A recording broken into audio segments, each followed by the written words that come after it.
Bonjour Vincent Hervouette.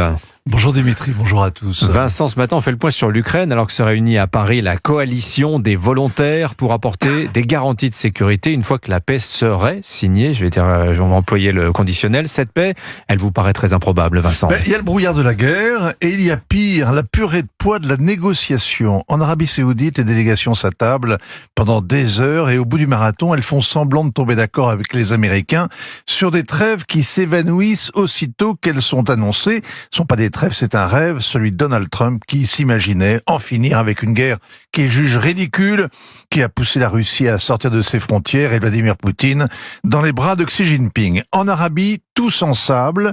Les Américains réalisent que négocier, ce n'est pas faire la paix, que c'est même parfois le contraire. On pinaille sur les conditions du cessez-le-feu pour ne pas avoir à stopper l'offensive. On fait monter les enchères pour gagner du temps. Les Russes ont déjà obtenu beaucoup des Américains. La levée partielle des sanctions, l'interdiction à l'Ukraine de bombarder leurs dépôts pétroliers, la certitude d'exporter leurs céréales et d'être payés. Ils respectent l'engagement de ne pas bombarder les centrales électriques. Ça ne leur coûte pas cher. Ils ont déjà mis 80% hors service. Au printemps, ils cessent toujours de les bombarder et ils attendent le retour du froid pour recommencer. Marco Rubio, le secrétaire d'État, a reconnu hier que la paix allait prendre du temps. Donald Trump a résumé: Poutine traîne les pieds. Il n'a pas l'air de s'impatienter, sans doute qu'il en ferait autant à sa place. Évidemment, les Ukrainiens qui ont accepté tous les oukases de la Maison-Blanche se sentent piégés. Pendant les palabres, le chantier de démolition de leur pays continue. Le seul soutien de Volodymyr Zelensky, c'est l'Europe. Alors, il a été longuement reçu hier par Emmanuel Macron en amont de cette conférence qui va réunir aujourd'hui une trentaine de pays.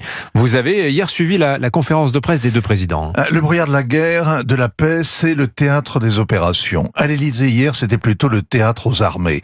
Volodymyr Zelensky n'était pas dépaysé, il est né comédien. Le président Macron est devenu metteur en scène. La pièce, le combat de la liberté contre l'oppression, deux personnages, un agresseur, un résistant, et des figurants. Emmanuel Macron a ainsi remercié ses amis d'Arabie de l'hospitalité donnée aux négociations. Il n'allait pas leur reprocher de ne pas avoir été invité, mais il exige une paix solide et durable. Il a répété cette formule, solide et durable, une demi-douzaine de fois. Ça doit être le titre de la tragédie. Nous avons un rôle à jouer, a dit le président, avec la détermination d'un jeune premier qui sort d'un casting. Il ne s'agit pas de se déployer sur la ligne de démarcation, où des sortes de casques bleus pourraient faire l'affaire. Non, en deuxième rideau, en protection des villes ou des sites stratégiques, être une force dissuasive avec des soldats prêts à se battre si les Russes attaquent. Alors l'intrigue vous semble-t-elle crédible, Vincent? Pas du tout. Les Russes ne l'accepteront jamais. Ils sont entrés en Ukraine pour empêcher l'OTAN d'y mettre ses bottes. Ce n'est pas pour laisser les armées otaniennes s'y déployer. L'émissaire américain, Steve Witkoff, a dit « C'est absurde, c'est une posture ».